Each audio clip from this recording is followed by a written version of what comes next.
बात करना बंद कर दीजिए। अब शांत हो जाइए। आ जाइए। क्या पढ़ रहे थे?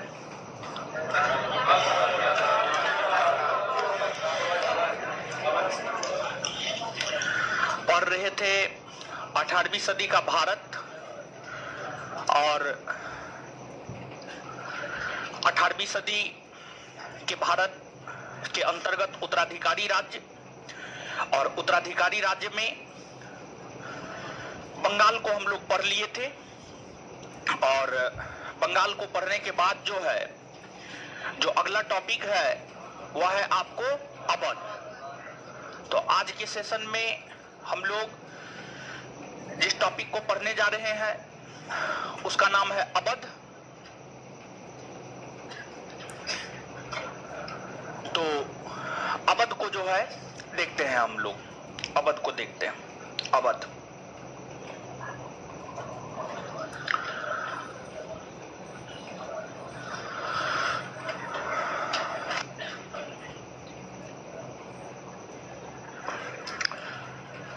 देखिए,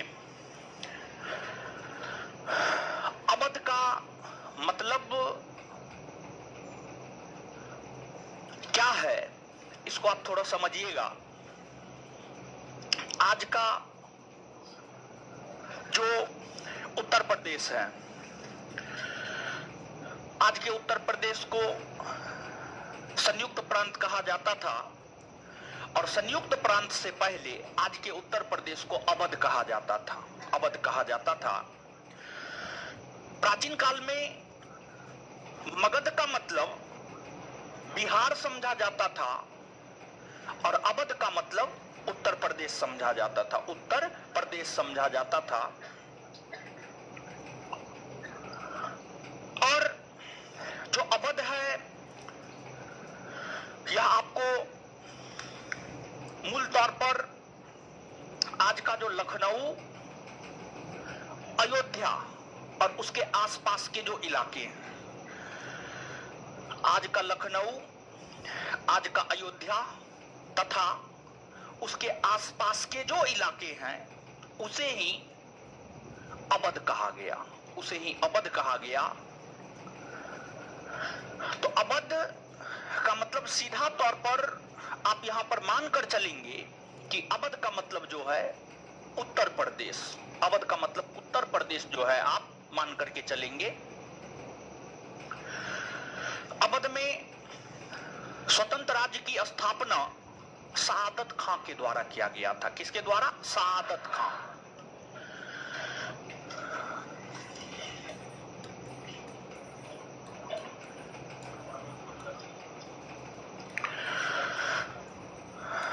सआदत खां। जो सआदत खां है ये आपको ईरानी गुट के थे। देखिए ध्यान दीजिएगा, जब आपको मुगल बादशाह देखिए, जिनको सीट नहीं मिला है आगे आकर के बैठ सकते हैं। यहाँ पर एक लड़का, ये टूल पर एक लड़का, ठीक है, इस पे भी एक लड़का बैठ सकते हैं। 3 4 5 लड़का अगर है, अगर आपको सीट नहीं मिला है तो हम आपको सीट दे सकते हैं। आप आ जाइए, अकबकाइए नहीं, लेकिन आगे आना होगा बैठने के लिए।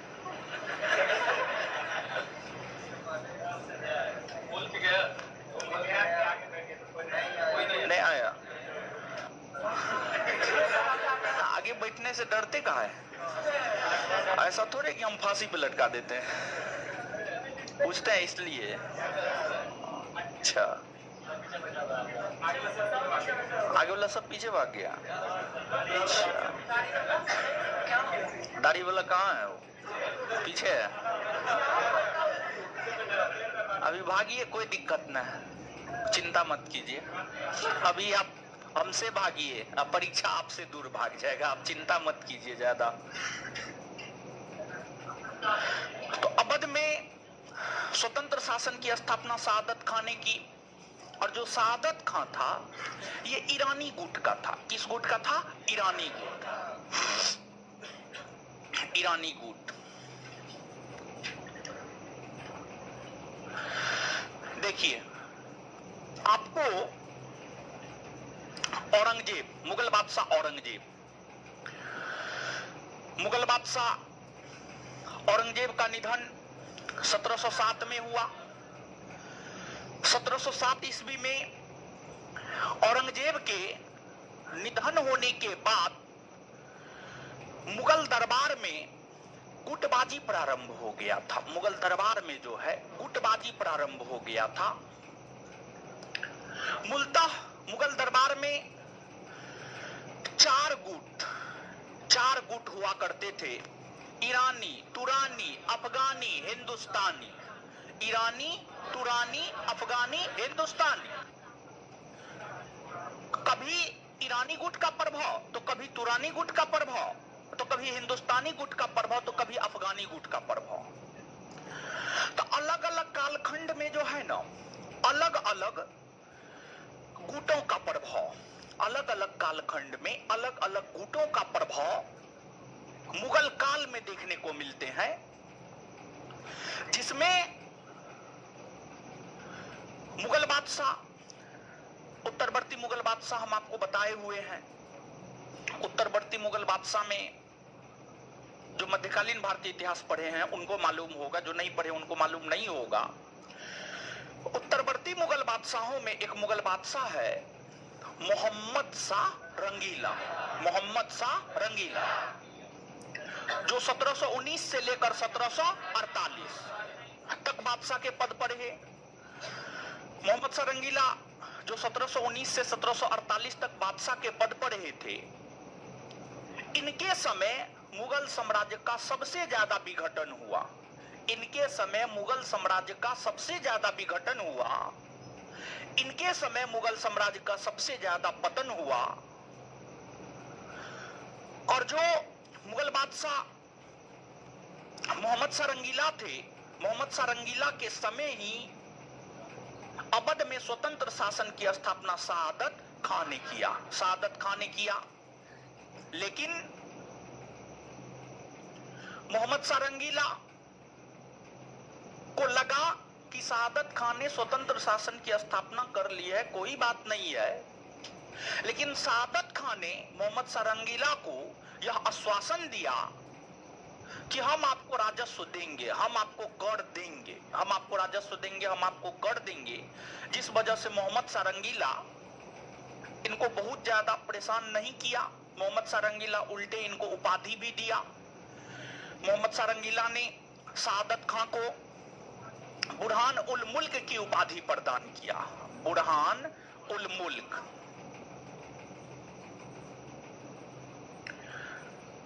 सआदत खान को बुरहान उल मुल्क की उपाधि प्रदान की गई और सआदत खान को बुरहान उल मुल्क की उपाधि जो है मोहम्मद शाह रंगीला, मुगल बादशाह थे, मुगल बादशाह मोहम्मद शाह रंगीला के द्वारा प्रदान किया गया। सआदत खान ने अपनी राजधानी फैजाबाद को बनाया। सआदत खान ने अपनी राजधानी फैजाबाद को बनाया। फैजाबाद को बनाया। फैजाबाद को अपनी राजधानी बनाकर सआदत खान शासन प्रशासन करने लगे। शासन प्रशासन करने लगे और जो मोहम्मद शाह रंगीला थे, मोहम्मद शाह रंगीला के समय सिर्फ अवध ही मुगल साम्राज्य से स्वतंत्र नहीं हुआ, बल्कि अवध के अलावे बंगाल भी मुगल साम्राज्य से स्वतंत्र हुआ था। हैदराबाद भी मुगल साम्राज्य से स्वतंत्र हुआ था। हैदराबाद भी मुगल साम्राज्य से स्वतंत्र हुआ था।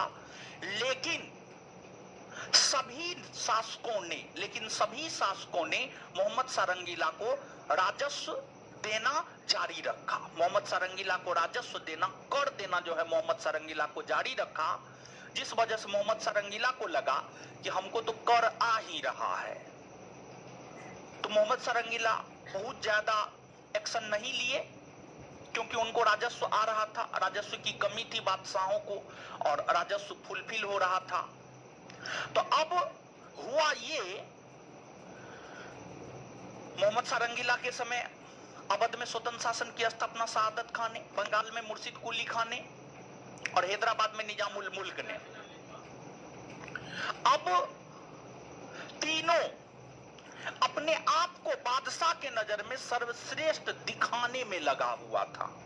मुगल बादशाह के नजर में तीनों अपने आप को सर्वश्रेष्ठ दिखाने में लगा हुआ था कि हम सर्वश्रेष्ठ हैं तो हम सर्वश्रेष्ठ हैं, समझ गए, हम सर्वश्रेष्ठ हैं तो हम हैं। मतलब हैदराबाद के निजामुल मुल्क हो गए, अवध के नवाब सआदत खां हो गए और बंगाल के नवाब सब हो गए, सब मोहम्मद शाह रंगीला को दिखाने में लगे हुए थे कि हम सर्वश्रेष्ठ हैं, हम सर्वश्रेष्ठ हैं।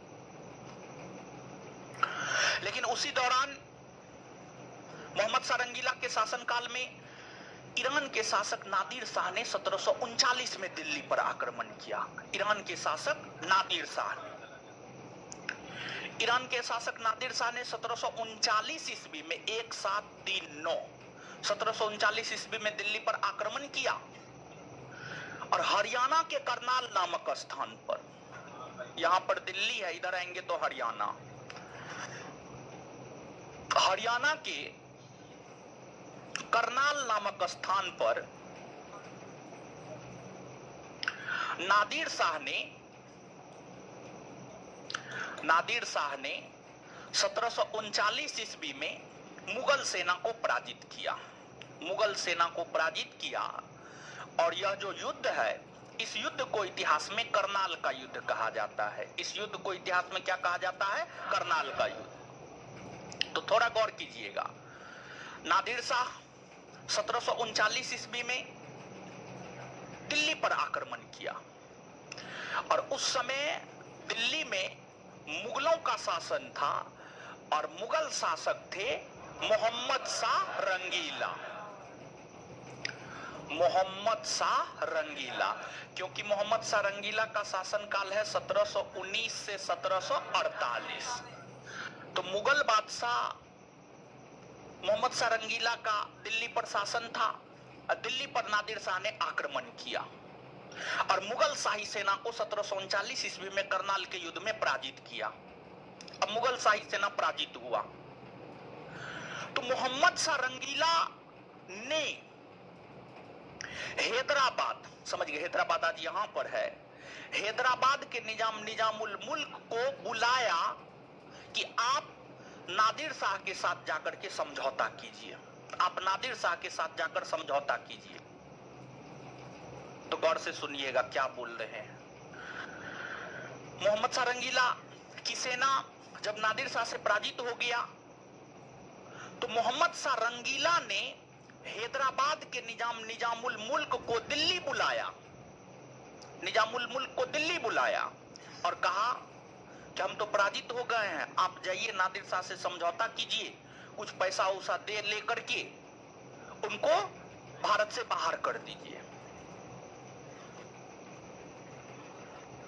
तो अवध के नवाब सआदत खां को लगा, उस समय अवध के नवाब सआदत खां थे और सआदत खां जो अवध के नवाब के पद पर रहे हैं, सआदत खां अवध के नवाब के पद पर हैं 1722 से 1739, 1722 से 1739।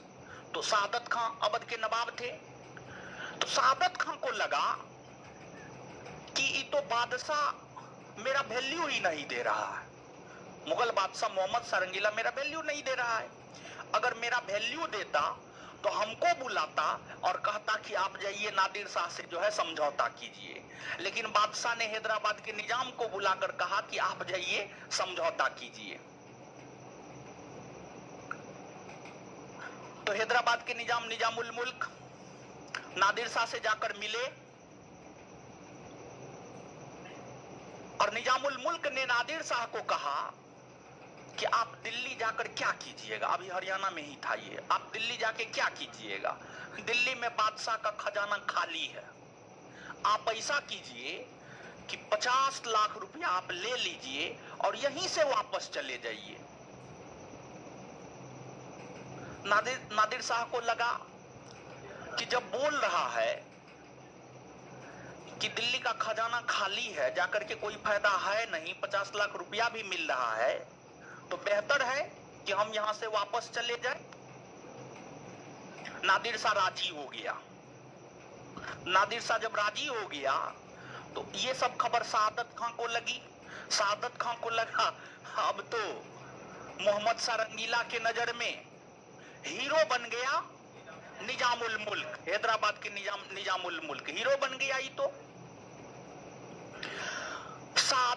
ने फिर षड्यंत्र रचा और शहादत खां चुपके से चिट्ठी लिखा नादिर शाह के नाम।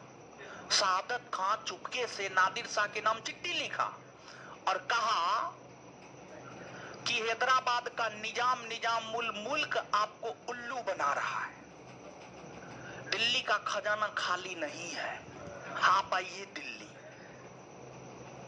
2 करोड़ रुपया कम से कम आपको मिलेगा। हैदराबाद के निजाम मुल्क तो मोहम्मद शाह रंगीला के साथ थे। शहादत खां ने चिट्ठी नादिर शाह के नाम लिखा और नादिर शाह को कहा कि आप दिल्ली आइए, झूठ बोल रहा है, आपको कम से कम 2 करोड़ रुपया मिलेगा, आपको कम से कम 2 करोड़ रुपया मिलेगा। तो अब नादिर शाह को लगा कि ऐसे भी हम मुगल को पराजित करिए दिए, तो दिल्ली चले जाते हैं, कहां 50 लाख कहां 2 करोड़, 2 करोड़ मिल जाएगा। तो फिर नादिर शाह की सेना हरियाणा से दिल्ली की ओर प्रस्थान किया और जब नादिर शाह की सेना हरियाणा से दिल्ली की ओर प्रस्थान किया तो अब ये सब खबर जो है बादशाह को भी लग चुकी थी कि शहादत खां जो है बुला रहा है उसको दिल्ली। तो मोहम्मद शाह रंगीला ने शहादत खां को संदेश भिजवाया कि नादिर शाह का आक्रमण हो गया है, आइए हमको मदद कीजिए। लेकिन शहादत खां को भी इस बात का पता चल गया कि बादशाह को पता चल चुका है कि हम नादिर शाह को दिल्ली बुलाए। अब अगर शहादत खां दिल्ली पहुंचता तो वहां पर मोहम्मद शाह रंगीला भी अपना तलवार में धार लगा के बैठा हुआ था, जैसे आएगा काम तमाम कर देना है। उधर से नादिर शाह भी दिल्ली पहुंच चुका था और नादिर शाह जब दिल्ली के खजाना को खोला तो सच में खाली था। नादिर शाह भी तैयार था कि वो आए, काम तमाम कर देना है। अब शहादत खां कहीं का नहीं रहा, कहीं का नहीं रहा शहादत खां।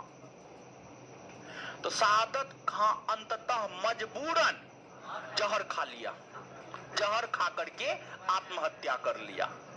तो मतलब जो बुधियार बन रहा था, होशियार बन रहा था, सब उसका होशियारी बुधियारी चला गया और अंततः शहादत खां ने 1739 ईस्वी में 20 खाकर आत्महत्या कर ली। शहादत खां ने 20 खाकर आत्महत्या कर ली।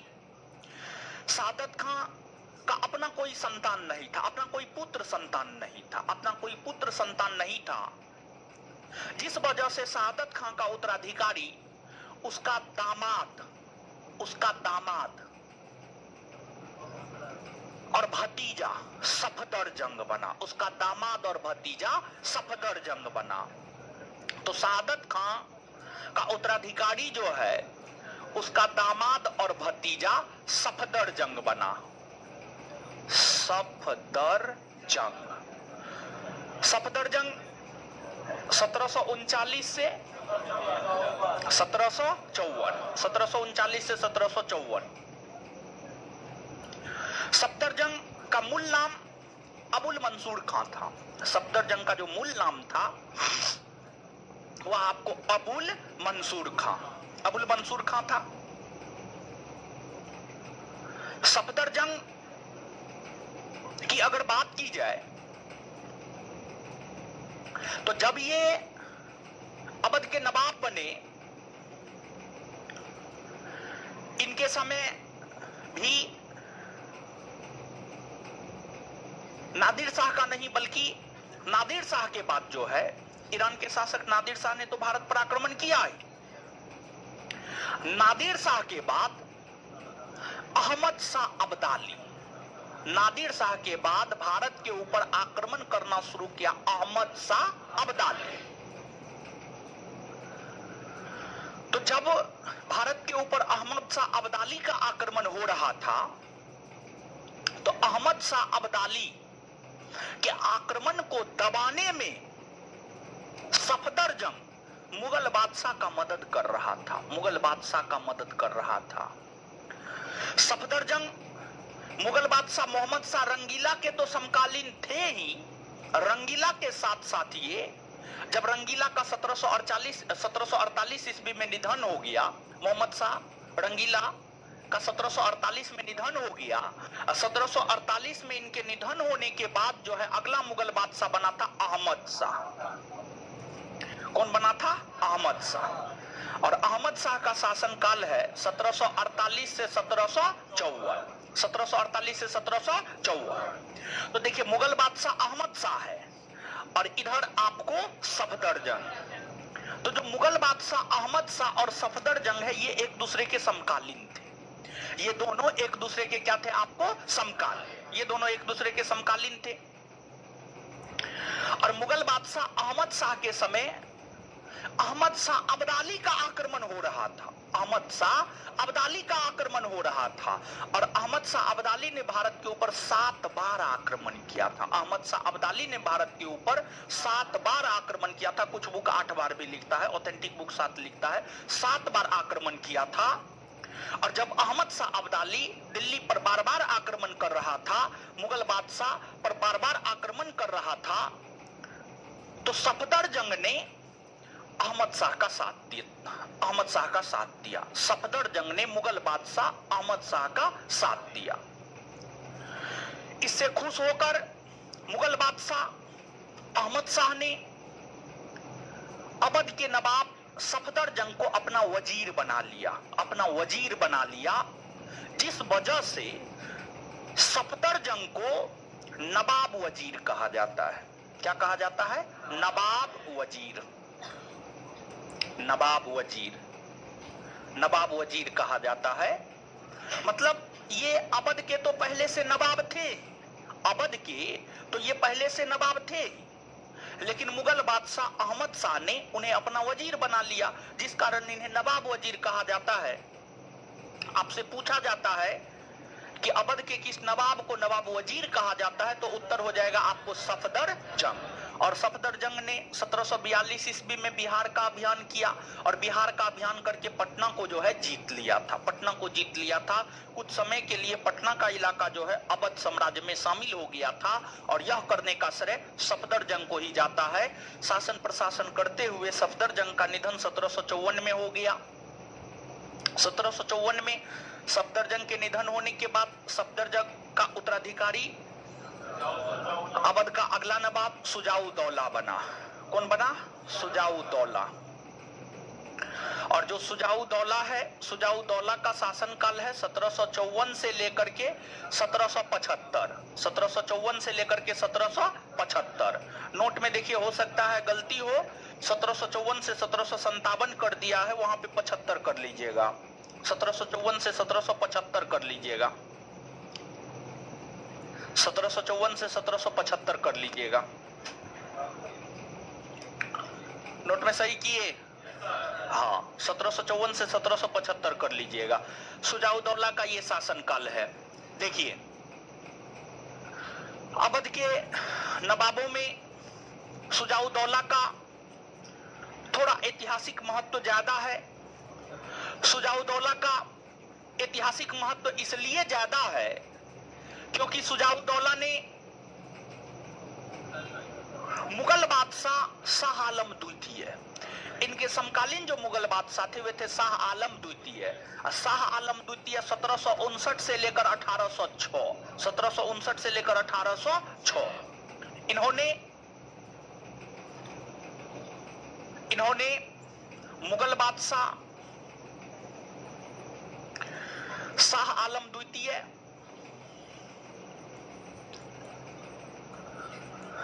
और मुगल बादशाह शाह आलम द्वितीय ही नहीं बल्कि इन्होंने जो है बंगाल के अपदस्थ नवाब मीर कासिम, तो बंगाल के नवाब मीर कासिम, इन दोनों को शुजाउद्दौला ने संरक्षण प्रदान किया था। मुगल बादशाह शाह आलम द्वितीय को भी अपने दरबार में संरक्षण प्रदान किया था। और मुगल बादशाह शाह आलम द्वितीय ही नहीं बल्कि बंगाल के अपदस्थ नवाब मीर कासिम को भी इन्होंने अपने दरबार में संरक्षण प्रदान किया था। एक तो ये है। दूसरा, सुजाउद्दौला काफी दूरदर्शी था। 1761 ईस्वी में अहमद शाह अब्दाली ने मराठों पर आक्रमण किया। 1761 ईस्वी में अहमद शाह अब्दाली ने मराठों पर आक्रमण किया और यह आक्रमण ही पानीपत के तृतीय युद्ध के नाम से जाना जाता है। पानीपत का तृतीय युद्ध आप सभी लोग जानते हैं, मराठा हमने आपको पढ़ाया है। पानीपत का तृतीय युद्ध 1761 में हुआ है। मराठा और अफगानों के बीच हुआ है। मराठा और अफगानों के बीच हुआ है। और इस समय मराठा छत्रपति राजाराम द्वितीय और मराठा पेशवा बालाजी बाजीराव। और इस युद्ध में मराठों के तरफ से नेतृत्व सदाशिवराव भाव और विश्वासराव भाव ने किया था और अफगानों के तरफ से नेतृत्व इसमें अहमद शाह अब्दाली ने किया था। इस युद्ध में अवध के नवाब सुजाउद्दौला ने देखा कि इस युद्ध में अफगानों का पल्ला भारी है। सुजाउद्दौला बड़ी दूरदर्शी था। सुजाउद्दौला ने यह देखा कि पानीपत के तृतीय युद्ध में अफगानों का पल्ला भारी है, जिस वजह से सुजाउद्दौला ने इस युद्ध में मराठों का साथ नहीं दिया बल्कि अफगानों का साथ दिया। जबकि कायदे से सुजाउद्दौला को मराठों का साथ देना चाहिए, लेकिन सुजाउद्दौला ने मराठों का साथ नहीं दिया बल्कि अफगानों का साथ दिया। और अफगानों का साथ उन्होंने इसलिए दिया क्योंकि उन्हें लग रहा था कि अगर हम मराठों का साथ देते हैं तो फिर हो सकता है अहमद शाह अब्दाली हमारे राज पर भी आक्रमण करके हमारे राज को भी जीत करके लूटपाट ना कर ले। इस डर से सुजाउद्दौला ने अहमद शाह अब्दाली का साथ दिया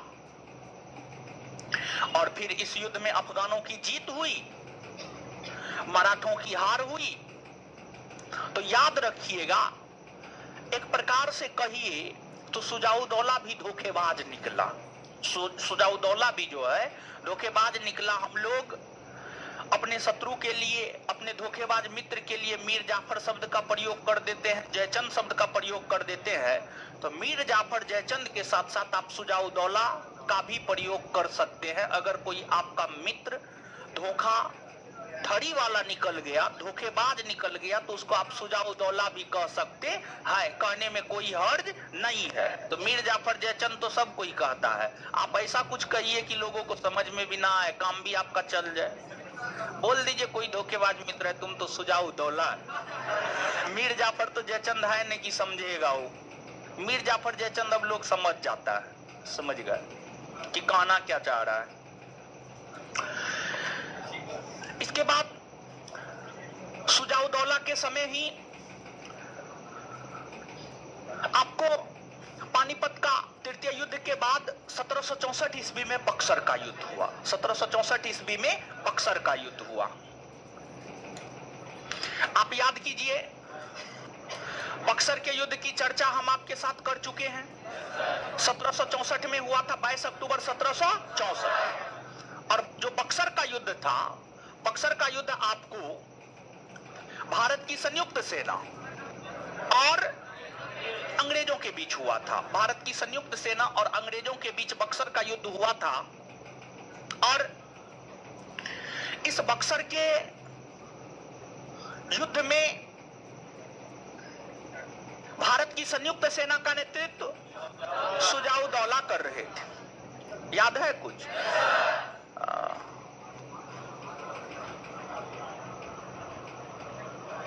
बोलिए। बोलिए, आप तो आए थे उस रोज क्लास में, बोलिए भारत की संयुक्त सेना में कौन कौन लोग थे? हैं? तो रिवीजन कौन करेगा? हम करेंगे आपके बदले। बैठ जाइए, रिवीजन करके आइए। खड़ा होइए, खड़ा होइए इधर। हाँ हाँ हाँ, सादत खां मारेंगे एक चाट हम, सालम द्वितीय। बैठ जाइए। चलिए, आपको मालूम है कि बक्सर के युद्ध में भारत की संयुक्त सेना का नेतृत्व अवध के नवाब शुजाउद्दौला ने किया था, और मुगल बादशाह शाह आलम द्वितीय और मीर कासिम तो भाग गया था नहीं, भाग गया था बेचारा को अकेले छोड़ करके। और फिर इसी वजह से इनकी हार भी हो गई, और हार होने के बाद इनके साथ संधि हुआ था, इलाहाबाद की द्वितीय संधि 16 अगस्त 1765 हुआ था। और उस संधि में शुजाउद्दौला ने 50 लाख रुपया युद्ध हार जाने के तौर पर देना स्वीकार किया। ये सब बात याद है ना? हाँ, तो इस प्रकार अंग्रेजों ने इलाहाबाद के संधि के माध्यम से, अंग्रेजों ने इलाहाबाद के संधि के माध्यम से जो है शुजाउद्दौला का भी जो गर्मी था ना, उस गर्मी को शांत कर दिया। और इलाहाबाद की संधि के बाद जो है शुजाउद्दौला सुस्त पड़ गया, फिर जैसे शासन चल रहा है वैसे इन्होंने चलने दिया, और अंततः शासन प्रशासन करते हुए शुजाउद्दौला का 1775 ईस्वी में निधन हो गया। शुजाउद्दौला के निधन होने के बाद अवध के अगले नवाब, शुजाउद्दौला के निधन होने के बाद जो है अवध के अगले नवाब बने, उनका नाम था आपको आसफ-उद-दौला।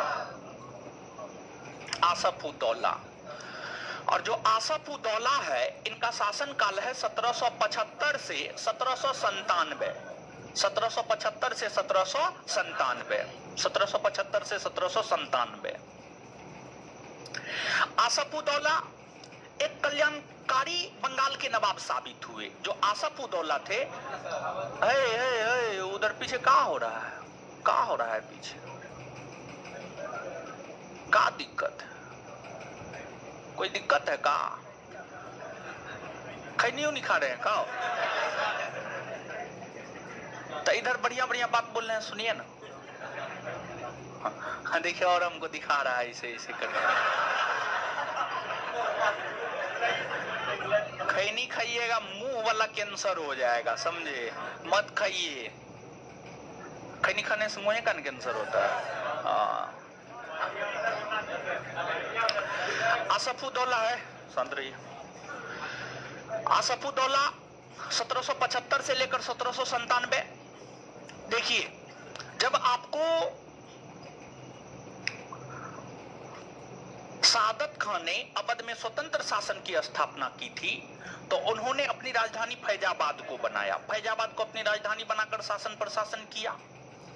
लेकिन जब आपको आसफ-उद-दौला अवध के नवाब बने, तो आसफ-उद-दौला ने अपनी राजधानी को फैजाबाद से हटाकर लखनऊ को बनाया। फैजाबाद से हटाकर किसको बनाया? लखनऊ।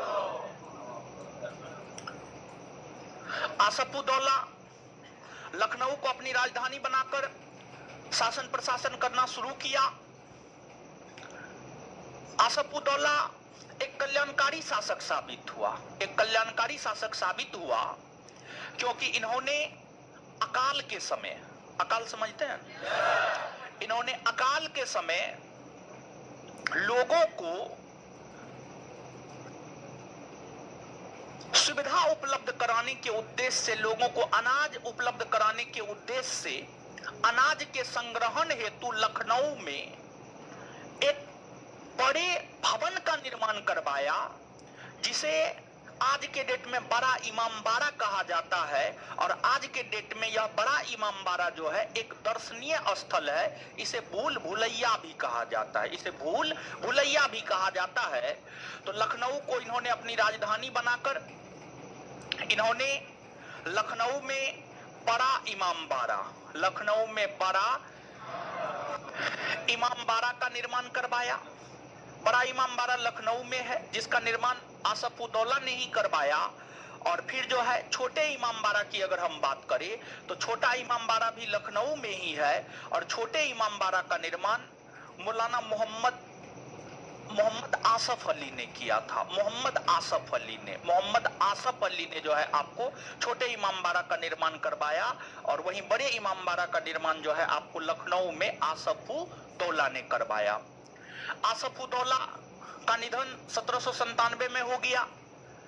आसफउद्दौला के निधन होने के बाद जो है अगला जो अवध का नवाब बना वह आपको वजीर अली था। अगला जो अवध का नवाब बना वह आपको वजीर अली था। वजीर अली की हम बात करें तो वजीर अली का छोटा सा शासनकाल रहा है 1797 से 1798। लेकिन वजीर अली के बाद जो अगले नवाब बने हैं अवध के उनका नाम है सआदत अली खां।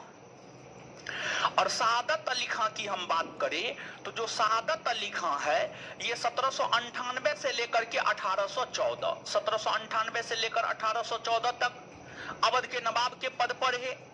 और ध्यान रहे कि जो सआदत अली खां 1798 से 1814 तक अवध के नवाब के पद पर है, इस अवधि के दौरान ही अवध ने सहायक संधि पर हस्ताक्षर किया था। अवध ने सहायक संधि को स्वीकार किया था और अवध ने सहायक संधि को स्वीकार 1801 में किया था। अवध ने जो है सहायक संधि को स्वीकार 1801 में किया था और अवध ने जब सहायक संधि को स्वीकार 1801 में किया था तो उस समय अवध के नवाब सआदत अली खां हुआ करते थे। अर्थात अवध के किस नवाब ने सहायक संधि पर हस्ताक्षर किया है तो एक लाइन में हम यह बात कह सकते हैं कि अवध के नवाब सआदत अली खां ने सहायक संधि पर हस्ताक्षर किया है। और नोट में जब आप देखेंगे तो सआदत खां लिखा हुआ है, तो सआदत खां जैसे लिखा हुआ है तो दिमाग में चलेगा ये सआदत खां तो मर गया था 1739 में, तो ये फिर कहां से आ गया। तो उस सआदत खां अलग था और इस सआदत खां अलग है। इसका पूरा नाम है सआदत अली खां। तो सआदत खां के बीच में अली शब्द को आप जोड़ लीजिए। सआदत खां के बीच में जो है आप डेट भी सही कर लीजिएगा, 1738 कर दिया है ना, 1814। ठीक है, डेट भी गलत है तो एक तो नाम सुधार लीजिए और उसका डेट भी गलत है।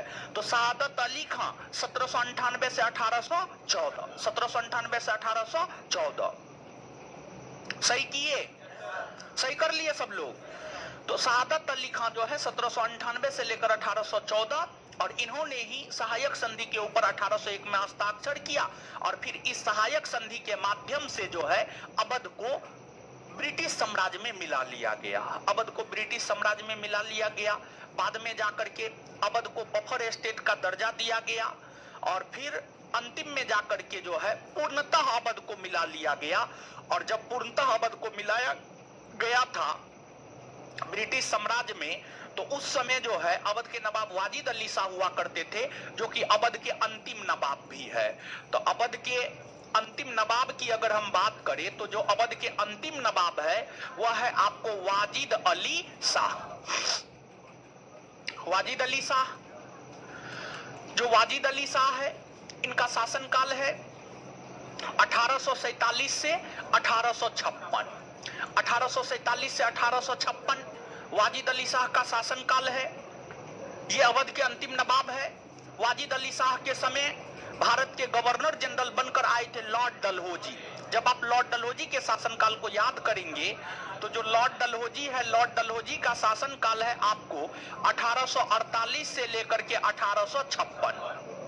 तो भारत के governor general Lord Dalhousie Awadh के नवाब वाजिद अली शाह के समकालीन थे।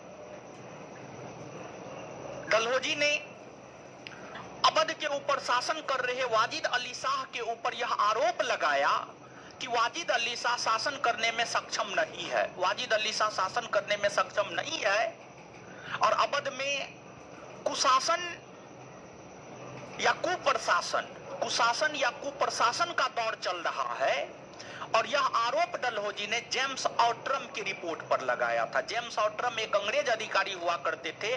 जेम्स आउट्रम ने ही डलहौजी को यह रिपोर्ट सौंपा और कहा कि अवध में सही ढंग से शासन प्रशासन नहीं चलाया जा रहा है उसी जेम्स आउटरम की रिपोर्ट को आधार बनाते हुए डलहौजी ने 1856 ईस्वी में अवध के नवाब वाजिद अली शाह को गद्दी से अपदस्थ कर दिया और गद्दी से अपदस्थ करके अवध को पूर्णतः ब्रिटिश साम्राज्य में मिलाने की घोषणा किया। अवध को पूर्णतः ब्रिटिश साम्राज्य में मिलाने की घोषणा किया। वाजिद अली शाह ने इसका विरोध नहीं किया, लेकिन वाजिद अली शाह की पत्नी थी बेगम हजरत महल और उसका पुत्र बिरजिस कादिर। बेगम हजरत महल और बिरजिस कादिर ने इस घटना का विरोध किया और फिर इन लोगों ने हर संभव प्रयास किया कि उन्हें अवध का क्षेत्र मिल जाए, लेकिन ब्रिटिश गवर्नमेंट अवध का क्षेत्र देने से इनकार कर दी, जिस वजह से ये दोनों लोग 1857 के विद्रोह में अवध लखनऊ के क्षेत्र से कूद पड़ा था। और फिर जो है 1857 के विद्रोह में इन लोगों की जब हार होने लगी, बेगम हजरत महल की जब हार होने लगी, तो वो भाग करके जो है आपको नेपाल चली गई। भाग करके कहां चली गई? नेपाल चली गई। समझ गए? तो ये आपको अवध के विषय में हुआ। अब यहां पर 1 मिनट में दीजिए तो अवध में हम थोड़ा सा सुधार करवा देते। 2-3 गो जो है टाइपिंग मिस्टेक है। चलिए अवध वाला पलटिएगा। पहला पॉइंट सही है, दूसरा पॉइंट सही है, तीसरा पॉइंट सही है, चौथा पॉइंट भी सही है। चौथा पॉइंट के नीचे सादत खान ने भारत पर जादिर शाह को आक्रमण करने के लिए प्रेरित किया। नहीं, नादिर शाह को, नादिर शाह को भारत पर आक्रमण करने के लिए प्रेरित किया दिल्ली विजय के पश्चात। दिल्ली विजय के पश्चात इसको काट दीजिएगा, दिल्ली विजय के पश्चात इसको काट दीजिए। नादिर शाह ने सादत खां से मांगा था, शर्म के कारण उसने 1729 मान करा। नादिर शाह ने सादत खां से, अस्पष्ट है जी, रुकिए। नादिर शाह को काटिए, सादत खां रहने दीजिए। नादिर शाह को काटिए, नादिर शाह ने को काटिए। सादत खान ने शर्म के कारण उसने को काट दीजिए। 1739 में बिस्मान कर आत्महत्या कर लिया। सादत खान ने शर्म के कारण उसने को काट करके 1739 ईस्वी में बिस्मान कर आत्महत्या कर लिया। बाद बाकी सुजाउद्दौला के शासनकाल को थोड़ा सा देख लीजिए, 1754 से 1775। सुजाउद्दौला के शासनकाल को देख लीजिए, 1754 से 57 था, 1754 से 1775 कर लीजिए, ठीक है। और उसके बाद जो है आसफउद्दौला का शासनकाल ठीक है। और आसफउद्दौला में जो है आप चौथा पॉइंट, अवध का अगला नवाब सादत अली खां, सादत खां है, उसमें अली शब्द जोड़ दीजिए, अली शब्द जोड़ दीजिए। और फिर उसके शासनकाल को सही कर लीजिए, 1738 से 1814 है, 1798 से 1814 कर लीजिए, 1798 से 1814 कर लीजिए। ने अंग्रेजों से सहायक संधि कर लिया था। अंग्रेजों ने अवध को मध्यवर्ती राज्य के रूप में परिवर्तित कर दिया। इसके कॉस्ट में लिख लीजिए 1801, मतलब अवध ने सहायक संधि पर हस्ताक्षर 1801 में किया। कब किया? 1801 में।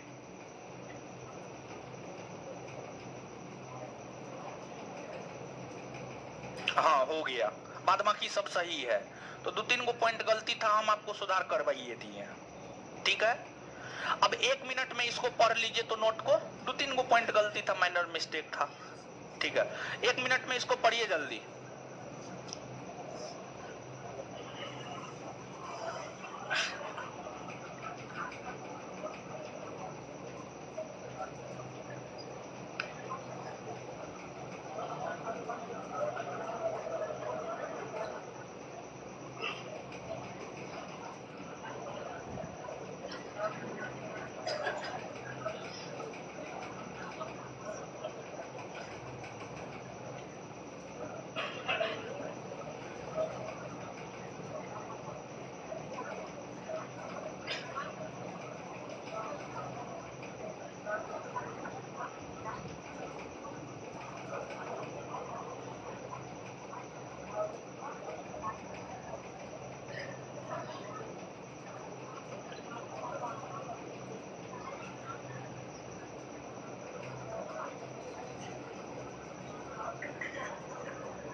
पढ़ लिए?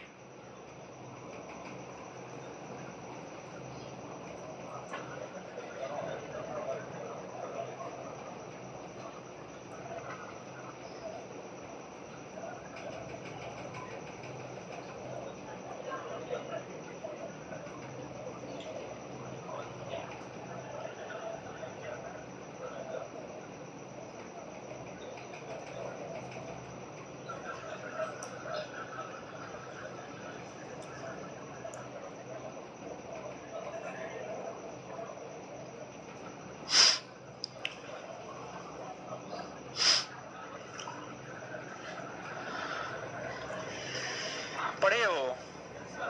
पढ़ लिया? आइए तो एक बार याद करते हैं।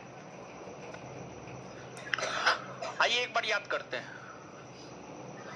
अवध में स्वतंत्र शासन की स्थापना किसने की? अच्छा, अवध में जब सादत खान ने स्वतंत्र शासन की स्थापना की थी तो उस समय मुगल बादशाह कौन था? मोहम्मद शाह। सादत खान को बुरहान उल मुल्क की उपाधि किसने दिया? मोहम्मद शाह।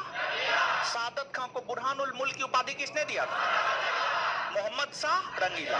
सादत खान ने किसे अपनी राजधानी बनाया? किसे राजधानी बनाया? अच्छा, जो आपको नादिर शाह थे, नादिर शाह को दिल्ली आने को प्रेरित अवध के किस नवाब ने किया? और बाद में अवध के किस नवाब का पोल खुल जाने के कारण, शर्म के कारण उन्होंने आत्महत्या? किसने? सादत खान। सादत खान का उत्तराधिकारी कौन बना?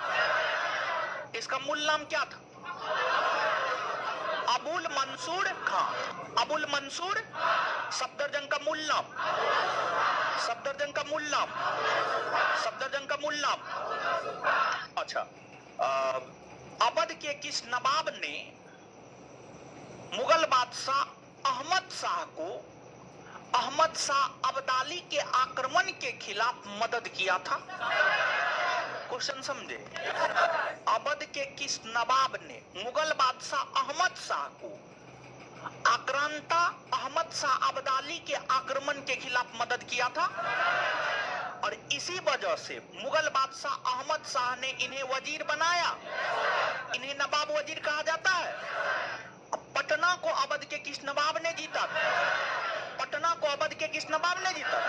नवाब वजीर किसे कहा जाता? सफदरजंग का उत्तराधिकारी कौन बना? सफदरजंग का उत्तराधिकारी कौन बना? अवध के किस नवाब ने मुगल बादशाह शाह आलम द्वितीय और बंगाल के औपदस्थ नवाब मीर कासिम को संरक्षण प्रदान? किसने? ये बात समझ में आ रहा है? हाँ। इसके बाद जो है, पानीपत के तृतीय युद्ध में सुजाउद्दौला ने किसका साथ दिया? अफगानों का। पानीपत के तृतीय युद्ध में सुजाउद्दौला ने किसका साथ दिया? बक्सर के युद्ध का नेतृत्व भारत की संयुक्त सेना के तरफ से किसने? सुजाउद्दौला के साथ इलाहाबाद की प्रथम संधि या द्वितीय संधि? कौन संधि? द्वितीय संधि हुई। सुजाउद्दौला के बाद अवध के अगले नवाब कौन बने? आसफउद्दौला। अवध के किस नवाब ने अपनी राजधानी फैजाबाद से हटाकर लखनऊ को बनाया? फैजाबाद से हटाकर लखनऊ को बनाया। बड़ा इमामबाड़ा किसने बनाया? बड़ा इमामबाड़ा। और बड़ा इमामबाड़ा कहाँ है? और छोटा इमामबाड़ा कहाँ है? और छोटा इमामबाड़ा कौन बनाया? मोहम्मद आसफ अली। मोहम्मद आसफ अली। ठीक है। आसफउद्दौला के बाद अगले नवाब कौन बने? इनका महत्व तो नहीं है। और इसके बाद कौन बना? सादत अली।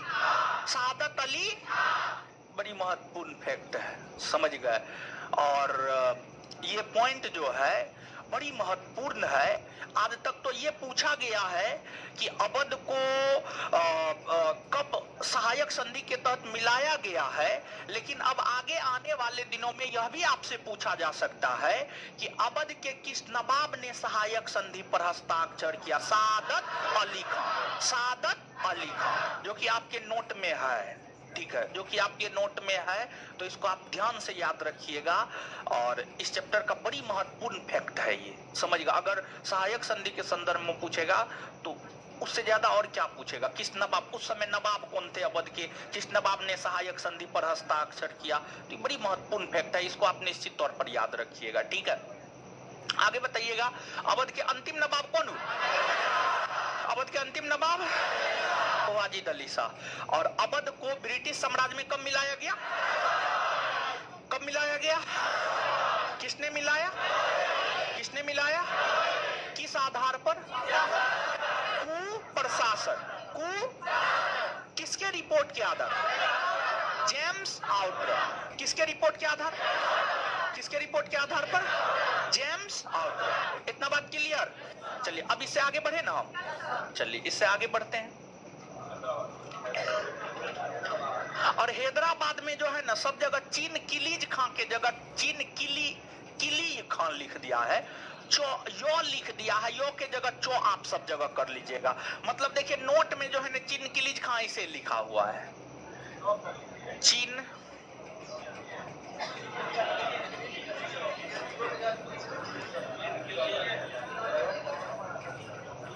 ऐसे लिख दिया है, इसको जो है आप ऐसे कर लीजिएगा।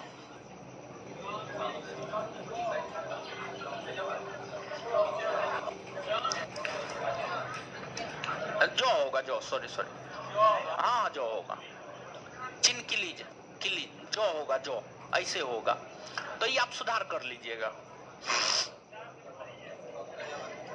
हाँ वही 3-4 जगह तो होगा, ठीक है, इसको सुधार कर लीजिएगा, ठीक है।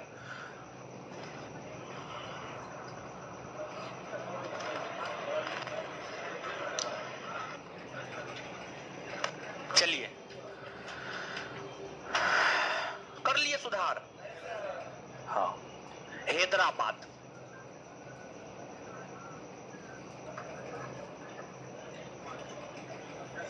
हैदराबाद देखिए ध्यान दीजिएगा, हैदराबाद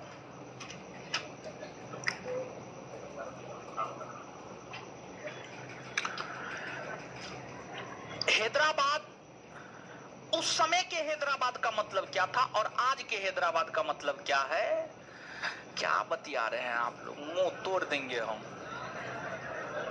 ठीक है। बतियाना ना है यहाँ पे सिर्फ हमको सुनना है, और सुन करके चले जाना है।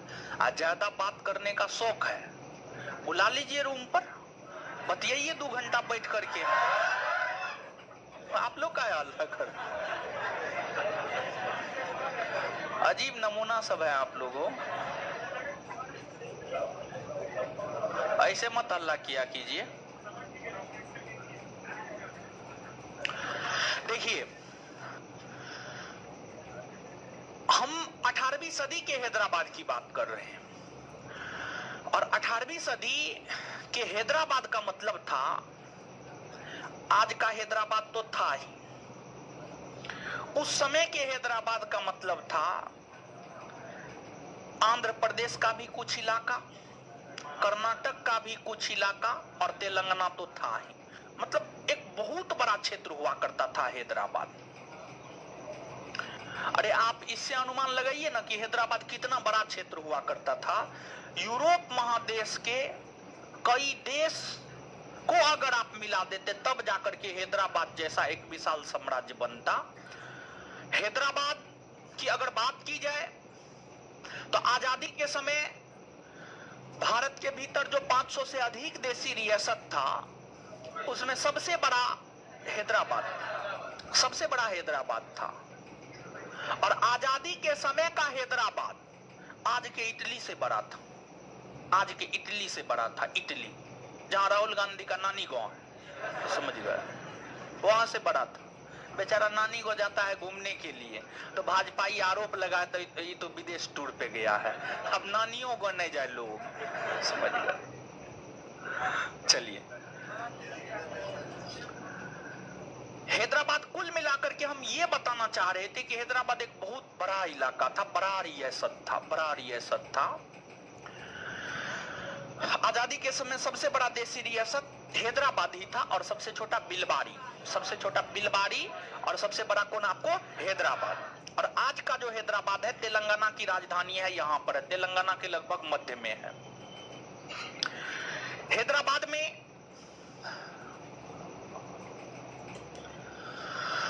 स्वतंत्र शासन की स्थापना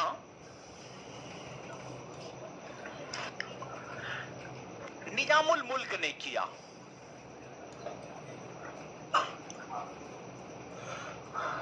निजामुल मुल्क ने किया।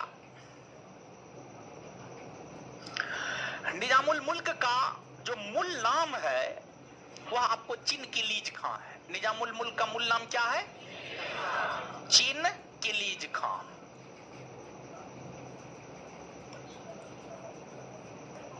चिन किलीज खां। और जो चिनकिलीज खां है, इनका संबंध आसफ जाह वंश से था। आसफ जाह वंश, इनका संबंध जो है आसफ जाह वंश से था। आसफ जाह वंश से इनका संबंध था। इनके भी समकालीन मुगल बादशाह मोहम्मद शाह रंगीला ही थे। इनके भी समकालीन जो मुगल बादशाह थे, अगर हम मुगल बादशाह की बात करें तो इनके भी समकालीन मुगल बादशाह आपको मोहम्मद शाह रंगीला, मोहम्मद शाह रंगीला। और जो मोहम्मद शाह रंगीला है, इनका शासन काल है 1719 से 1748। शुरुआती दौर में निजामुल मुल्क का संबंध मोहम्मद शाह रंगीला, मुगल बादशाह मोहम्मद शाह रंगीला के साथ मधुर संबंध था। मधुर संबंध था। जैसे गर्लफ्रेंड बॉयफ्रेंड में क्या होता है, कभी संबंध अच्छा रहेगा, कभी खराब हो जाता है, फिर अच्छा होता है, फिर खराब हो जाता है। समझ गए? तो वही इन दोनों के बीच जो है वही चीज था। कभी संबंध अच्छा रहता था, कभी खराब हो जाता था, कभी अच्छा रहता था, कभी खराब हो जाता था। तो हैदराबाद के निजामुल मुल्क और मोहम्मद शाह रंगीला के बीच शुरुआती दिनों में काफी बेहतर संबंध था। और इसलिए मोहम्मद शाह रंगीला ने निजामुल मुल्क को अपना वजीर बनाया था, अपना वजीर बनाकर रखा था। और मुगल साम्राज्य के अंतर्गत बादशाह के बाद अगर दूसरा कोई महत्वपूर्ण पद था तो वह वजीर का पद ही था। तो मतलब आप स्वयं सोचिए कि मोहम्मद शाह रंगीला ने इनको अपना वजीर बनाया। कहीं ना कहीं विश्वसनीय होंगे तब बनाया, और विश्वसनीय था भी इसलिए बनाया भी गया। अगर विश्वसनीय नहीं होता तो नहीं बनाया जाता। मोहम्मद शाह रंगीला ने निजामुल मुल्क के साथ ही मिलकर सैयद बंधु के हत्या का षड्यंत्र रचा। सैयद बंधु के हत्या का षड्यंत्र रचा। और मोहम्मद शाह रंगीला के दिशा निर्देश पर निजामुल मुल्क ने सैयद बंधु का काम तमाम कर दिया। सैयद बंधु का काम तमाम कर दिया।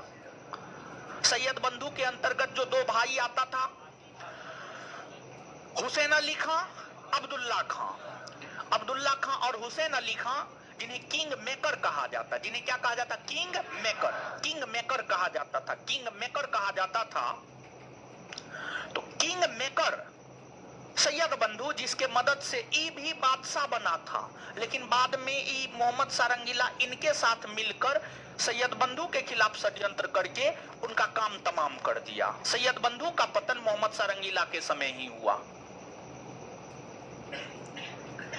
निजामुल मुल्क वित्तीय विभाग के बड़ी जानकार थे, और निजामुल मुल्क ने यह देखा कि मुगलों की आर्थिक स्थिति काफी चरमरा रही है। मुगलों की आर्थिक स्थिति काफी चरमरा रही है।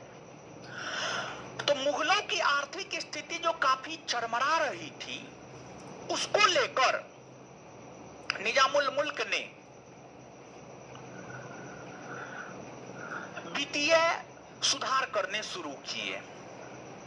जब निजामुल मुल्क ने वित्तीय सुधार करने शुरू किए तो बादशाह को लगने लगा कहीं कल के डेट में जाकर ये हमसे ज्यादा शक्तिशाली ना हो जाए और हम ही को गद्दी से ना हटा दे। बादशाह को डर लगने लगा और फिर बादशाह अलग लोगों के साथ मिलकर इन्हीं के खिलाफ षड्यंत्र करने लगा। और जब बादशाह इन्हीं के खिलाफ षड्यंत्र करने लगा, इस षड्यंत्र से काफी नाराज हो गए निजामुल मुल्क और लगा निजामुल मुल्क को कि हम जिसको आगे बढ़ा रहे हैं वही हमारा पैर खींच रहा है। हम चाहते हैं कि ये आगे बढ़े, इसकी बेहतर स्थिति हो और ये तो हमारे खिलाफ ही षड्यंत्र कर रहा है। तो फिर निजामुल मुल्क को लगा कि ये तो मुगल नाव डूबने ही वाला है, उस डूबने वाले नाव में सवार होकर कोई फायदा है नहीं, जिस वजह से निजामुल मुल्क बिना बादशाह के अनुमति के, बिना बादशाह को सूचना दिए दक्षिण भारत आ गए। और दक्षिण भारत आकर के निजामुल मुल्क ने हैदराबाद में स्वतंत्र शासन की स्थापना की और हैदराबाद को अपनी राजधानी बनाकर शासन प्रशासन करना शुरू कर दिया। जब यह खबर बादशाह को लगी कि निजामुल मुल्क तो दक्षिण चले गया है और अपने आप को स्वतंत्र शासक घोषित कर लिया है, तो फिर मोहम्मद शाह रंगीला ने, यानी बादशाह मोहम्मद शाह रंगीला ने निजामुल मुल्क के खिलाफ मुबारिज खां के नेतृत्व में एक विशाल मुगल सेना दक्षिण भारत भेजा। एक विशाल मुगल सेना दक्षिण भारत भेजा। मुबारिज खां के नेतृत्व में जो मुगल शाही सेना दक्षिण भारत आई, उस मुगल शाही सेना और निजामुल मुल्क के बीच महाराष्ट्र के सुकरखेड़ा नामक स्थान पर 11 अक्टूबर 1724 को एक युद्ध हुआ, जिस युद्ध को इतिहास में सुकरखेड़ा या शंकरखेड़ा का युद्ध कहा जाता है। सुकरखेड़ा या शंकरखेड़ा का युद्ध कहा जाता है। बिहार दरोगा का पूछा हुआ ये क्वेश्चन है, सुकरखेड़ा का युद्ध कब हुआ है? सुकरखेड़ा का युद्ध कब हुआ है, ये बिहार दरोगा का पूछा हुआ क्वेश्चन है। तो हैदराबाद के निजामुल मुल्क और मुबारिज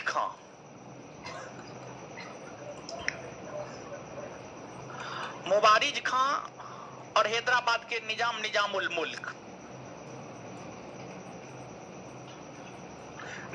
मुल्क के बीच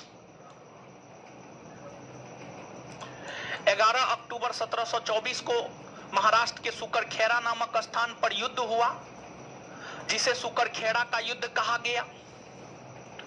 और यह जो सुकरखेड़ा का युद्ध है, इस सुकरखेड़ा के युद्ध में निजामुल मुल्क की जीत हुई, मुबारिज खां की हार हुई। अर्थात इस युद्ध के माध्यम से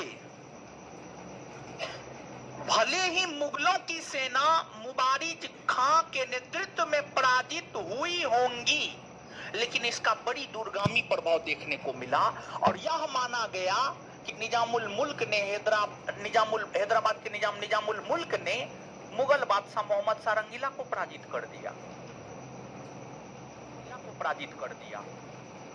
तो मोहम्मद शाह रंगीला निजामुल मुल्क की योग्यता की जानकारी थी, यह व्यक्ति योग्य है, उनकी योग्यता में कोई कमी नहीं है। मोहम्मद शाह रंगीला पहले से तो प्रभावित थे ही, मुगल सेना को पराजित कर दिया और प्रभावित हो गए इनसे।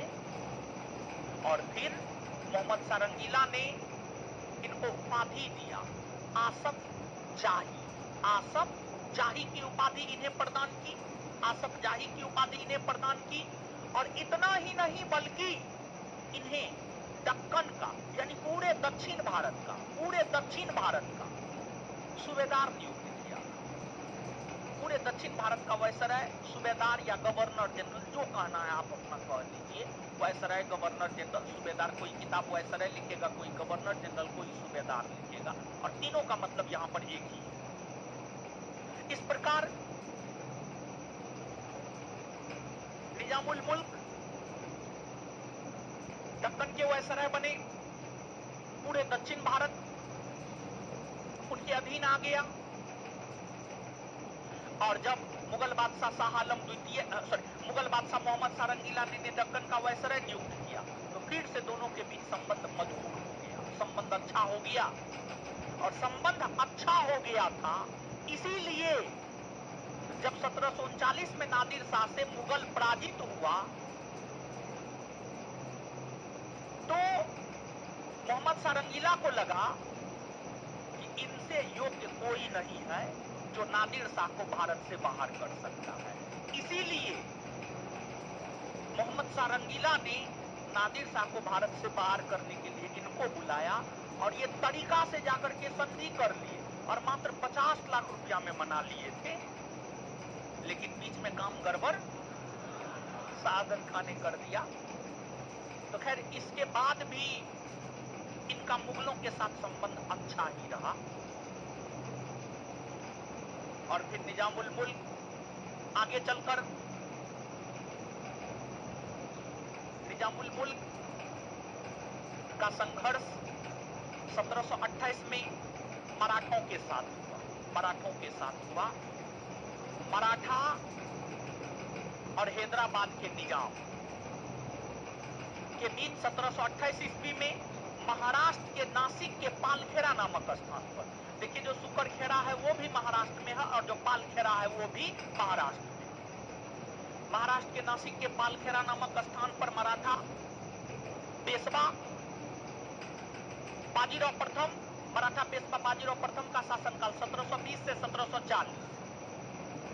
मराठा पेशवा बाजीराव प्रथम और हैदराबाद के निजामुल मुल्क के बीच 1728 में पालखेड़ा नामक स्थान पर युद्ध हुआ, जिस युद्ध को इतिहास में पालखेड़ा का युद्ध कहा जाता है। और इस पालखेड़ा के युद्ध में मराठा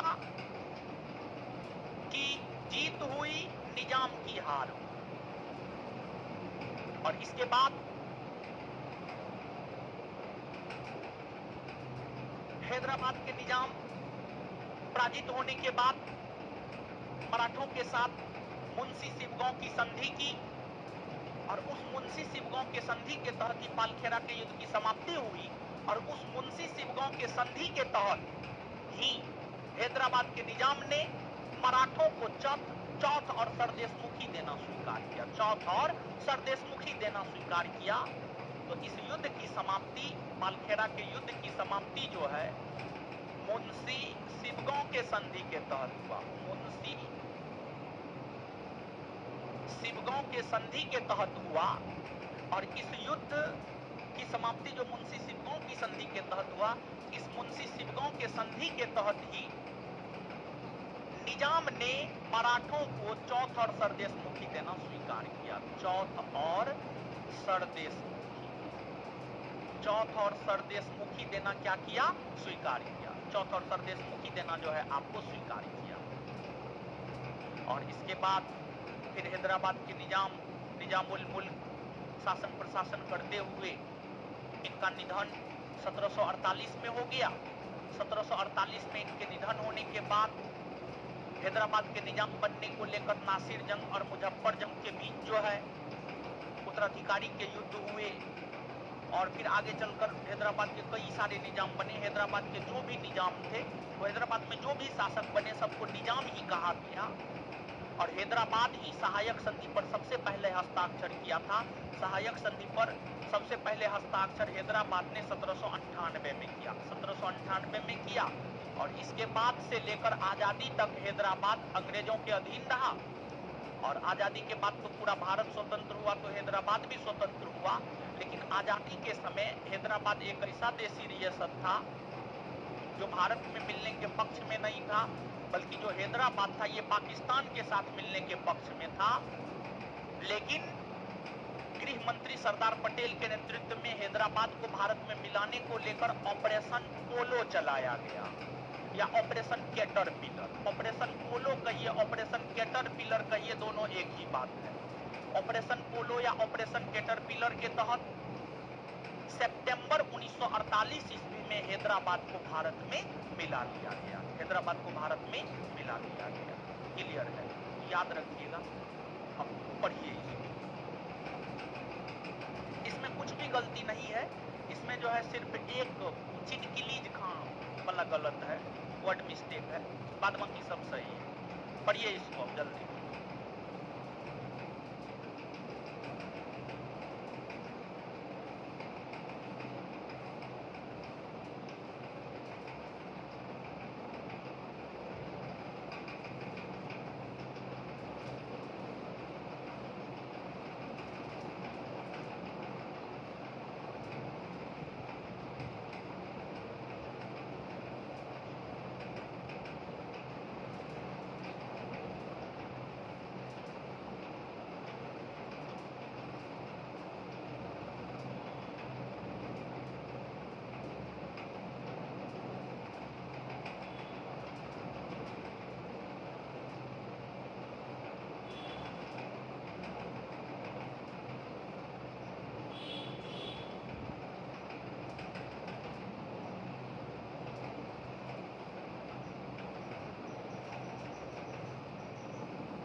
और लिए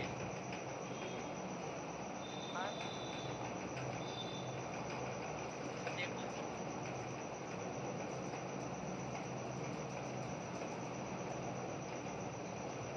पढ़े हो।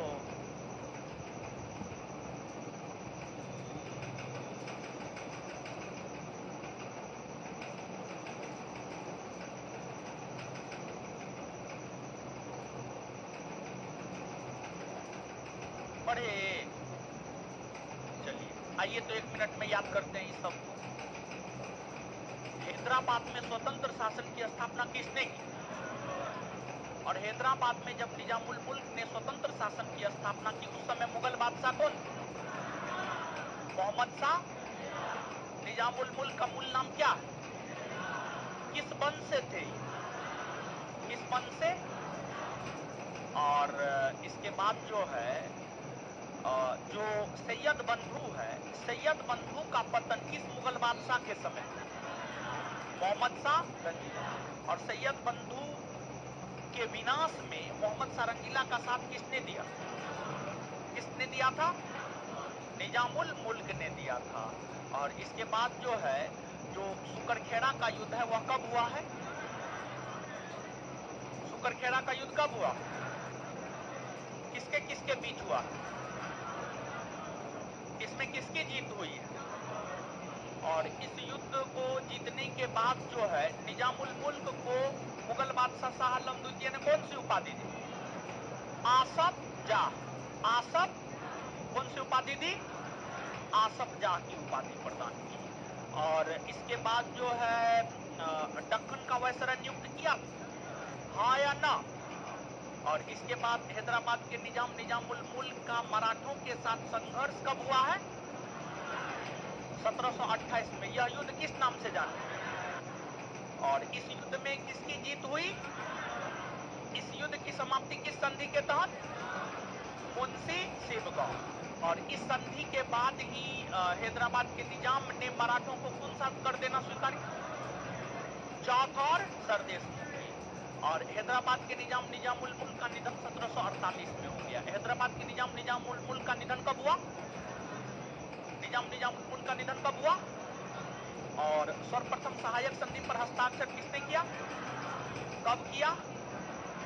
और आजादी के बाद किस ऑपरेशन के तहत हैदराबाद को जीता? ऑपरेशन पोलो या ऑपरेशन कैटरपिलर? ऑपरेशन पोलो या ऑपरेशन कैटरपिलर।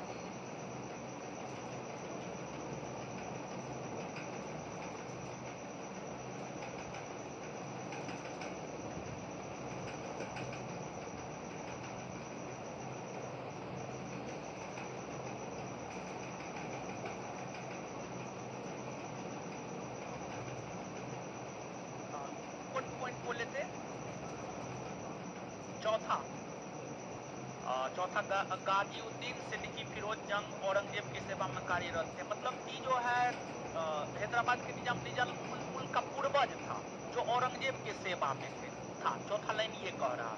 पांचवा, सम्राट बनने के पश्चात फर्रुखसियर के समय में ही दक्कन को हरा दिया। नहीं, ये लाइन को अस्पष्ट, इसको काट दीजिए। पांचवा लाइन देखिएगा, हैदराबाद में सम्राट बनने के पश्चात फर्रुखसियर के समय ही दक्कन को हरा दिया, ये गलत लाइन। सम्राट बनने के पश्चात फर्रुखसियर के समय में ही दक्कन को हरा दिया, ये गलत लाइन, इसको काट दीजिए। हाँ, इसको काट दीजिए, ये लाइन को पूरा काट दीजिए, ठीक है। बाद बाकी कोई दिक्कत इसमें नहीं ना? अच्छा, एक पॉइंट लिख लीजिए तो,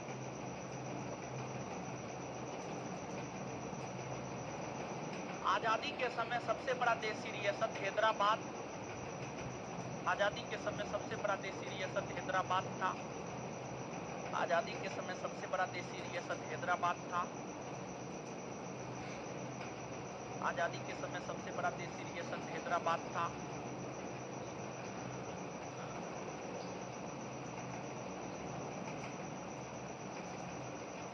इसके बाद आगे लिखिएगा, सितंबर 1948 में ऑपरेशन कैटरपिलर या पोलो के तहत 1748 में ऑपरेशन कैटरपिलर या सितंबर 1948 में सितंबर 1948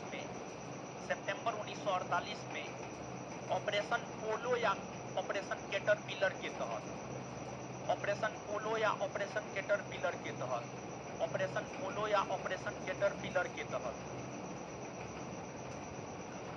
ऑपरेशन पोलो या ऑपरेशन कैटरपिलर के तहत हैदराबाद को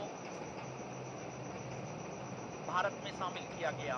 हैदराबाद को भारत में शामिल किया गया।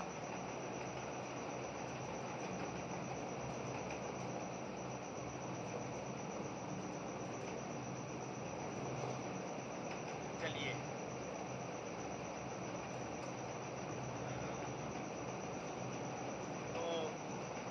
संस्थान का जो दूसरा सेंटर, इतना याद हो गया? याद करवा दिए? याद करवा दिए?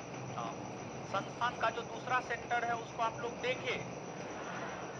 कौन कौन लोग नहीं देखे? बहुत सारे लोग हैं जो नहीं देखे। सुनिए, मुसल्लमपुर हाट देखे? मुसल्लमपुर हाट देखे हैं जहाँ पर सब्जी मिलता है? सब्जी मिलता है? मिलता है ना? तो इधर वाला गेट नहीं, फर्स्ट गेट नहीं, सेकेंड गेट, उस साइड वाला गेट, उस साइड वाला गेट। मतलब मुसल्लमपुर हाट में दो गेट है, दो गेट है, इस बात से अवगत है आप? हाँ। तो जो दूसरा गेट है ना, दूसरा गेट से सीधे आगे चले जाना है और सीधे आगे जाइएगा तो फिर आपको इधर मुड़ना है, इधर मुड़ना है। वहां पर आगे जाकर के जो है दो रास्ता, एक इधर एक इधर, एक बायां, बायां मुड़िएगा, बायां लगभग 100 मीटर जाइएगा तो आपको नहर मिलेगा। ठीक है, नहर मिलेगा।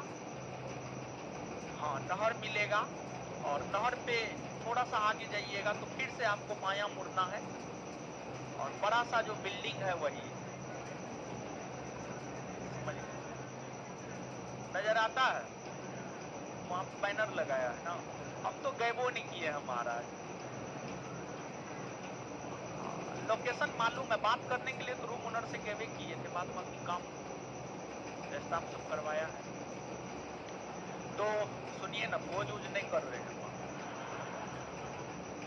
ऐसे ही। देखिए, अरे अभी भीड़ भाड़ करने से जो है भीड़ हो जाएगा भोज में, तो फिर ऐसे क्लास में भीड़ रहता है तो भोज में तो और भीड़ रहता है। ठीक है, भोज नहीं कर रहे हैं अभी, भोज करवाएंगे।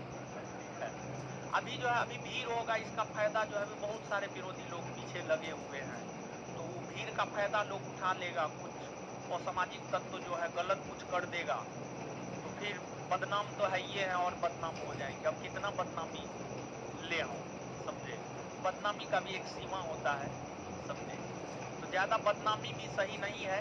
सिराजुद्दौला में जाकर के पढ़ लीजिए, लिखा हुआ उसमें हम लिखे हैं, जाके पढ़िएगा ना, लिखे हैं एक लाइन, समझे। तो खैर ये सब से कुछ होने जा रहा नहीं है, समझ गए, हाथी चले बाजार कुत्ता भूखे हजार। तो इसलिए जो आपका कल से क्लास होगा, ऐसे तो हमको वहां पे ले जाने का मन नहीं कर रहा है, पता नहीं, बड़ी मोह लग रहा है, समझे। तो कल से जो आपका क्लास होगा वहीं पे होगा, ठीक है। और काफी बड़ा क्लासरूम है, समझिएगा, बड़ा क्लासरूम है काफी, जो गए होंगे देखे भी होंगे, अच्छा कैपेसिटी है, समझे। तो जो अभी हमारे पीछे बैठे हुए हैं, जो छात्र नीचे में बैठे हुए हैं, सब एक साथ बैठिएगा, समझिए। कल बिट्टू सर का क्लास है, कल से क्लास वही है आपका, तो कल से आपको वही आना है। और अगर आप नहीं जा पाइएगा तो एक वीडियो जो है दीपेन बनाया है, उसको हम टेलीग्राम चैनल पर डलवा देंगे। मतलब ये फर्स्ट सेंटर है, फर्स्ट सेंटर से सेकेंड सेंटर पर कैसे आप जाए, ठीक है। तो उसको लेकर वीडियो बनाया दिया गया है, टेलीग्राम पे हम डाल देंगे, उसको देख करके जो है आप चले जाइएगा। और आज ही जाकर के एक बार उसका विजिट कर लीजिएगा सब लोग, अगर संभव हो तो। और यहाँ से बहुत ज्यादा दूरी पर नहीं है, हमको लगता है मुश्किल से होगा तो कितना 5 मिनट का रास्ता है, यहाँ से 5 मिनट, मात्र 5 मिनट का रास्ता है, 5 से 6 मिनट नहीं लगेगा। आप इधर जाना है, ठीक है, इधर, समझ गए ना। कल से क्लास कहाँ होगा आप लोग, वहां पे होगा, समझ गए।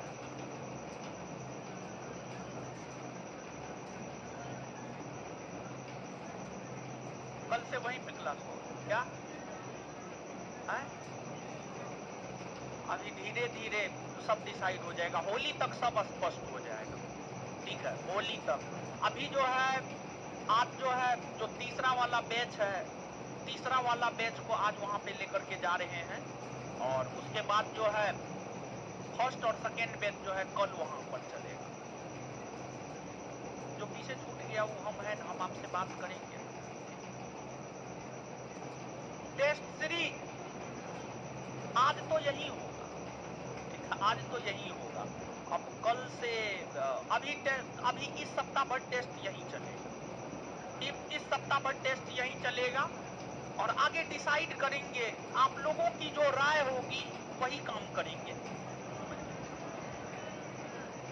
अच्छा, देख लिया जाएगा कल, पहले क्लास स्टेप बाय स्टेप शुरू होने दीजिए ना, ठीक है, क्लास स्टेप बाय स्टेप शुरू होने दीजिए। अरे आप लोग कहाँ जा रहे हैं, कहाँ जा रहे हैं? ऊपर कुछ मारेंगे आकर के, हम गाल लाल कर देंगे, एकदम सब निर्लज पतित सब है, आने के लिए भी धर पर, जाने के लिए भी धर पर। यही सब लड़का नहीं सुन के जाएगा, बाद में फोन करेगा, सर क्लास कहाँ है, पहला सेंटर पे या दूसरा सेंटर पे।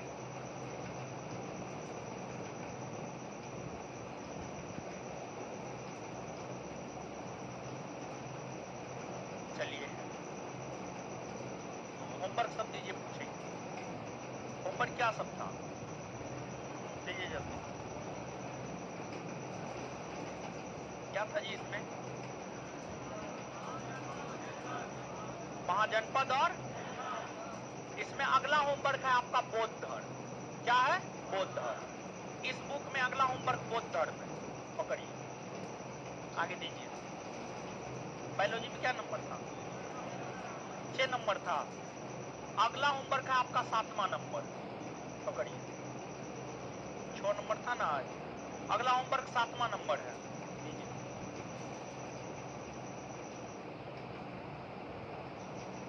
जो शनिवार को टेस्ट हुआ था सब लोग दिए थे ना?